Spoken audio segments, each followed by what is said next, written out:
उपराष्ट्रपति वेंकैया नायडू को राज्यसभा में दी गई विदाई। सरकार और विपक्ष के सभी सांसद रहे मौजूद। पीएम बोले आपके संवाद का तरीका मन को छूने वाला है। जेडीयू से आरसीपी सिंह के इस्तीफे के बाद बिहार और राजनीति में हलचल तेज। नीतीश कुमार ने कल बुलाई अपने सभी सांसदों की बैठक। बीजेपी और आरजेडी का गठबंधन में दरार की खबरों से इनकार। सुप्रीम कोर्ट पर कपिल सिब्बल के बयान को ऑल इंडिया बार एसोसिएशन ने बताया कोर्ट की अवमानना। सिब्बल ने कहा था एससी से नहीं कोई उम्मीद। जेल भेजे गए पात्रा चौल घोटाले मामले में गिरफ्तार शिवसेना नेता संजय राउत। कोर्ट ने 22 अगस्त तक न्यायिक हिरासत में भेजा। अभी तक ईडी कस्टडी में थे संजय राउत। महाराष्ट्र में कल हो सकता है शिंदे मंत्रिमंडल का विस्तार। 16 से 18 मंत्रियों को दिलाई जा सकती है शपथ। सूत्रों के मुताबिक राजभवन में तैयारियां तेज। सप्ताह के पहले कारोबारी दिन सेंसेक्स निफ्टी में आई रौनक। सेंसेक्स 465 अंकों की उछाल के साथ 58,853 पर हुआ बंद। निफ्टी भी 128 अंक की तेजी के साथ 17,525 पर हुआ क्लोज। मुंबई में एनसीबी ने जब्त की 5 करोड़ रुपए की ड्रग्स। कार के अलग अलग हिस्सों में छुपा कर रखी गई थी ड्रग्स। महाराष्ट्र के नासिक में हुई भारी बारिश की वजह से गोदावरी नदी में बाढ़ आ गई। नदी के किनारे खड़ी कई गाड़ियां पानी में डूब गई। आसपास बनी दुकानों में भी भरा पानी। देश के कई राज्यों में भारी बारिश और बाढ़ का कहर जारी। यूपी और दिल्ली में 3 दिन तक भारी बारिश का अलर्ट।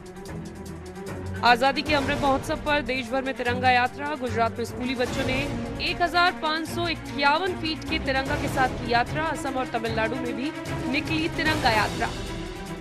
ओडिशा के 2 दिन के दौरे पर कटक में तिरंगा यात्रा में शामिल हुए गृह मंत्री अमित शाह। नेताजी सुभाष चंद्र बोस के जन्म स्थान पहुंचकर दी श्रद्धांजलि। बर्मिंघम कॉमनवेल्थ गेम्स में भारत का स्वर्णिम अभियान जारी। बैडमिंटन में पीवी सिंधु और लक्ष्य सेना ने जीता गोल्ड मेडल। पीएम मोदी ने ट्वीट कर दी बधाई। राजस्थान के सीकर में खाटू श्याम मंदिर के मेले में मची भगदड़। 3 महिला भक्तों की दर्दनाक मौत। हादसे में कई श्रद्धालु घायल, 2 की हालत गंभीर। जम्मू कश्मीर में टेरर फंडिंग मामले में एनआईए की बड़ी कार्यवाही। जम्मू और डोडा में जमाते इस्लामी के 6 ठिकानों पर छापेमारी।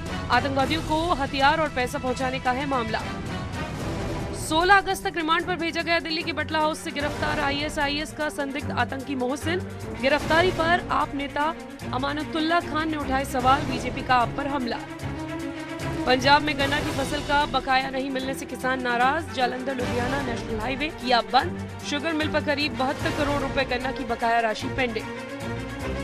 नोएडा की सोसाइटी में बदसलूकी के आरोपी श्रीकांत त्यागी पर प्रशासन की बड़ी कार्यवाही। घर के बाहर अवैध कब्जे पर चला नोएडा अथॉरिटी का बुलडोजर। डिप्टी सीएम बोले होगी सख्त कार्रवाई।